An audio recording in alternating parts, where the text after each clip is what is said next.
नमस्कार, मैं हूं नीलू। तो 10 साल बाद एक बार फिर से ईरान पर प्रतिबंध लगा दिया गया।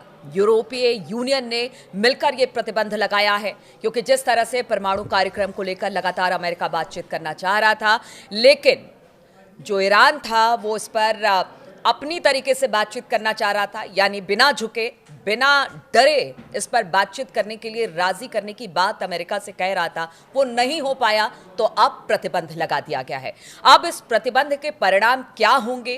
क्या ईरान का परमाणु कार्यक्रम रुकेगा या वैसे ही चलता रहेगा, या फिर देश के लिए ये जो प्रतिबंध है वो किस तरह से ईरान के लिए, क्या एक तरह से कह ले कि कुछ बुरा लेकर आएगा, या पहले ही प्रतिबंध झेल रहे ईरान को कुछ खास फर्क नहीं पड़ेगा? आज इसी सब पर बातचीत होगी। मयंक मेरे साथ है। मयंक, आखिरकार प्रतिबंध लगा दिया गया, सालों बाद ये प्रतिबंध लगाया गया है, अब इसके परिणाम की बात हो रही है, तो इसके परिणाम क्या हो सकते हैं? क्या इसको लेकर ईरान को दिक्कत आ सकती है इन प्रतिबंधों के बाद? देखिए, कल से ये सैंक्शंस लागू हो गए हैं, स्नैपबैक सैंक्शंस जो तीनों देशों ने, फ्रांस, जर्मनी और ब्रिटेन ने लगाए हैं।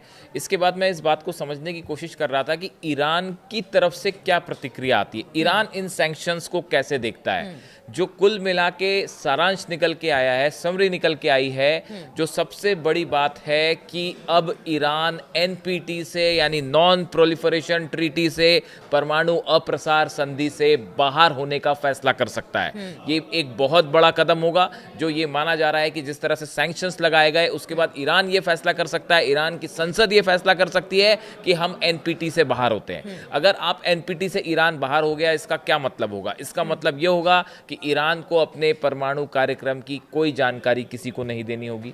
बात नंबर 1। बात नंबर 2, ईरान फौरन एटम बॉम्ब का परीक्षण भी कर सकता है, ऐसा माना जा रहा है। इस सैंक्शंस का जवाब देने के लिए ईरान न सिर्फ एनपीटी से बाहर हो सकता है, बल्कि परमाणु परीक्षण भी कर सकता है।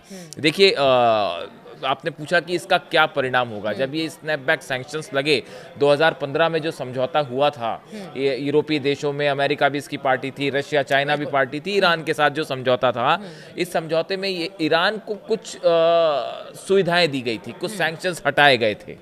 अब वो सैंक्शंस फिर से लग गए। इनको लगने से क्या होगा? जितनी ईरान की संपत्तियां विदेशों में हैं, वो सब की सब फ्रीज कर ली गई हैं। बात नंबर 1। बात नंबर 2, ईरान अब किसी भी तरह का कोई रक्षा समझौता नहीं कर पाएगा, ऐसा यूरोप और अमेरिका का कहना है इन सैंक्शंस के बाद। तीसरा, ईरान की जो बैलिस्टिक मिसाइल प्रोग्राम है, उसको ना ईरान आगे बढ़ा पाएगा और ना ही उससे संबंधित सामानों को खरीदने की ईरान को परमिशन होगी। हालांकि परमिशन को ईरान की कोई ज़रूरत ही नहीं है। ईरान ने हमेशा अपने फैसले खुद लिए, किसी की परमिशन नहीं मांगी। लेकिन ये जो इस समझौते की शर्तें हैं, वो हम आपको बता रहे हैं कि उसका क्या नतीजा हो सकता है। अब ये जो तीनों चीज़ें हैं, इसके बाद ईरान की इकोनॉमी को एक असर हो सकता है। वहाँ के विदेश मंत्री ने भी, अब्बास अराक्ची साहब हैं, उन्होंने भी ये कहा कि इन सैंक्शन से हमारी इकोनॉमी पर असर पड़ेगा, लेकिन उतना असर नहीं होगा जिसकी चर्चा हो रही है। इसको बढ़ा चढ़ाकर पेश किया जा रहा है ईरान के ऊपर। देखिए, पहले से कई सारे सैंक्शंस लगे हुए। ऐसे में अगर कुछ सैंक्शंस और लगते हैं तो उससे कोई खास असर नहीं होगा, और ईरान इसके लिए पैरेलल व्यवस्था कर रहा है कि जिन सामानों को एक्सपोर्ट करने से रोका जाएगा या इंपोर्ट करने से रोका जाएगा, उसके लिए नए मार्केट कैसे खोजे जा सकते हैं, विकल्प की तैयारी, उसके विकल्प की तैयारी ईरान ने तेजी से शुरू कर दी है। तो ईरान के जो विदेश मंत्री, उनका कहना ऐसा है कि जो सैंक्शंस लगाए हैं, इसको एक राक्षस की तरफ पेश किया जा रहा है, डेमन की तरह, कि ये कोई बहुत बड़ा जो है कदम हो गया। ऐसा नहीं है, ईरान इसका जवाब देने के लिए तैयार है। ये उनके विदेश मंत्री की तरफ से कहा गया। अब देखिए, ईरानी सांसद हैं इस्माइल कौसरी, इन्होंने कहा है कि जल्द ही ईरान की संसद परमाणु अप्रसार संधि से हटने पर चर्चा करेगी और इस पर निर्णय लेगी। देखिए, यही बात मैं आपको कह रहा था कि एनपीटी से हटने का फैसला चर्चा करेगी ईरान की संसद। वैसे ही उनके जो अध्यक्ष हैं, संसद अध्यक्ष जो है मोहम्मद बाघेर कलीबाफ, इन्होंने कहा है कि हम घोषणा करते हैं कि कोई भी देश इन अवैध प्रस्तावों के आधार पर ईरान के खिलाफ कार्रवाई करना चाहता है तो उसे ईरान की तरफ से गंभीर जवाबी कार्रवाई का सामना करना पड़ेगा। इन्होंने कहा कि अगर आप सोचते हैं कि हमारे पे सैंक्शंस लगा देंगे, हमारे पे किसी तरह के प्रतिबंध लगा देंगे, नई शर्तें रख देंगे, तो ईरान उसका माकूल जवाब देगा हर उस देश को जिसने ये सैंक्शंस लगाया। उसके बाद उन्होंने ये भी कहा कि देखिए, ये जो तीनों देश हैं, ब्रिटेन, फ्रांस और जर्मनी की तरफ से जो स्नैपबैक सैंक्शंस शुरू किए गए हैं, इन तीनों देशों को भी ईरान जवाब देगा, इस तरह की बात कही गई है और हम बिल्कुल चुप नहीं बैठेंगे इस बात पे। यानी आप देखिए जो बयान निकल के आए ईरान के स्नैपबैक सैंक्शंस को लेके, ये कोशिश हुई यूरोप की तरफ से, अमेरिका की तरफ से कि ईरान को दबाया जाए। आप देखिए ये जो, अगर आप इन बयानों का नेचर देखें, जितने स्टेटमेंट आए हैं ईरान की तरफ से, बात नंबर साफ जो आप पहले ही कह रहे थे कि ईरान किसी भी सूरत में झुकने को तैयार नहीं है। ईरान किसी भी दबाव में आके अपना परमाणु कार्यक्रम नहीं रोकेगा। ईरान वेस्ट के दबाव में आके अपना मिसाइल प्रोग्राम रोकने को तैयार नहीं है। इसके साथ ही अब ईरान ने ये भी फैसला किया है कि हम एनपीटी से भी बाहर आने, देखिए ये बड़ा एग्रेसिव स्टैंड है ईरान का। और एनपीटी से बाहर आना, देखिए ईरान की बात चल रही थी, 6 दौर की अमेरिका से बात हुई, उसके बीच में अचानक से हमले हो जाना। ईरान का ये कहना है कि हम आपसे बात कर रहे थे, हम एक समझौते की तरफ आगे बढ़ने की कोशिश कर रहे थे, लेकिन आपने बीच में हमला कर दिया, क्योंकि अमेरिका चाहता ही नहीं था कि समझौता हो। ये बात ईरान की तरफ से कल कही गई कि अब ईरान के जो राष्ट्रपति हैं उन्होंने कहा, पेजिशकियान साहब ने कहा कि अमेरिका कभी सीरियस था ही नहीं इन टॉक्स को लेकर, इसीलिए हमले हम पर किए गए। अब ये सैंक्शंस लग गए हैं, यानी यहाँ से अब देखिए हालात जो है वो बड़ी तेज़ी से बिगड़ रहे हैं। असल में आप अगर रीडिंग बिटवीन द लाइन समझे, यूरोप के तीनों देशों से ईरान ने अपने राजदूत वापस बुला लिए। बात नंबर 1। बात नंबर 2, स्नैपबैक सैंक्शंस लग चुके हैं। उसके अलावा ईरान का मिसाइल प्रोग्राम तेज़ी से आगे बढ़ रहा है। हमने देखा ICBM टेस्ट कर ली है, जैसे दावे हो रहे हैं। इसके अलावा न्यूक्लियर प्रोग्राम को लेकर जो खबरें आ रही हैं वो ये कह रही हैं कि ईरान ने अपना न्यूक्लियर प्रोग्राम फिर तेजी से आगे बढ़ा दिया है। अच्छा, एक चीज़ है मयंक, देखिए अब प्रतिबंध लग गया और ईरान को ये पहले से पता था कि अगर वो अपना परमाणु कार्यक्रम नहीं रोकता है तो प्रतिबंध आज नहीं तो कल उस पर सैंक्शंस लगाए जाएंगे, और वो अब लग चुका है। ऐसे में हमने पीछे देखा कि किस तरह से रूस हो गया या फिर चीन हो गया या दक्षिण कोरिया हो गया, वो एक तरह से वहाँ पर अपनी स्थिति को मजबूत करने की वहाँ पर कोशिश करता रहा।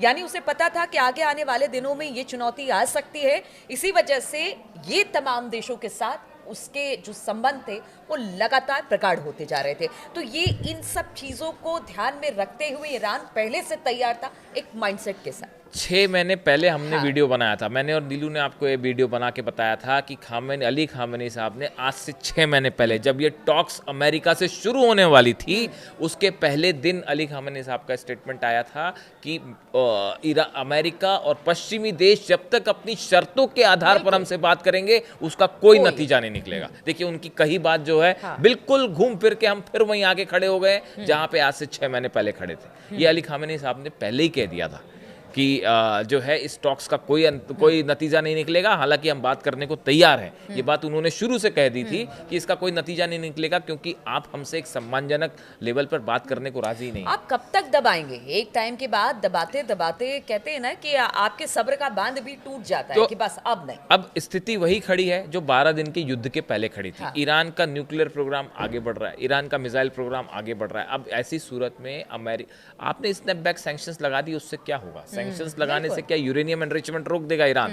बिल्कुल नहीं रोकेगा। क्या सैंक्शंस लगाने से जो है वो मिसाइल प्रोग्राम रुक जाएगा? बिल्कुल नहीं रुकेगा। नॉर्थ कोरिया तैयार खड़ा है, चाइना तैयार खड़ा है चीजें सप्लाई करने के लिए। बल्कि यही बात जो है हमने पहले भी ये बात कही थी कि आप जब इतना ज्यादा सैंक्शंस लगाएंगे, दबाव लगाएंगे, तो शायद जो चीज स्लो हो सकती थी वो अब और तेजी से होगी, और तेजी से निकल सकती थी, और परमाणु धमाके के करीब पहुंच रहा है ईरान। तो कई एक्सपर्ट्स का ये मानना है कि ये सैंक्शंस का नतीजा ये होगा कि आप एक दिन सुबह उठेंगे और आपको पता चलेगा ईरान ने परमाणु परीक्षण कर दिया। और देखिए जो पीछे जो हमला हुआ ईरान पर और उसके परमाणु ठिकानों पर, दावे तो बहुत किए गए लेकिन उसका कोई खास असर नहीं हुआ। वो दावे भी एक तरह से अमेरिका के वैसे ही साबित हुए, और अब सैंक्शन को लेकर भी यही बात कहा जा रहा है कि दावे तो बहुत किए जाए कि आर्थिक तौर से टूट जाएगा ईरान, या न्यूक्लियर अपने जो उसके कार्यक्रम है उसमें पीछे चला जाएगा। ले दे के बात वहीं आ जाती है कि आप भले कुछ कहते रहिए लेकिन ईरान रुकने और थमने वाला नहीं है। देखिए चाइना जो है वो लगातार ईरान का ऑयल खरीद रहा है। लाख कोशिशों के बाद भी चाइना जो है वो ईरान का ऑयल खरीदने को राजी है। अब तो भारत ने भी ये कहा है कि अमेरिका को कहा है कि हम जो है ईरान का तेल खरीदना चाह रहे हैं, अगर आप रूस से तेल बंद करवाते हैं तो ईरान से तो खरीदने दीजिए हमको। तो देखिए कुल मिला के स्थिति ये है, ये जो 12 दिन की लड़ाई हुई, इस पूरी लड़ाई के बाद पूरे अरेबियन कंट्रीज में ये संदेश तो साफ चला गया और पूरी दुनिया में मैसेज साफ गया कि भाई ईरान एक ऐसा देश है जो बिना दबे बिना झुके अपने स्टैंड पर कायम है, और उसने जवाब भी दिया। ये बात पूरी अरेबियन कंट्रीज को भी गई। बार बार ईरान की तरफ से कहा गया कि गजा में सिर्फ प्रस्ताव पास करके कुछ नहीं होगा।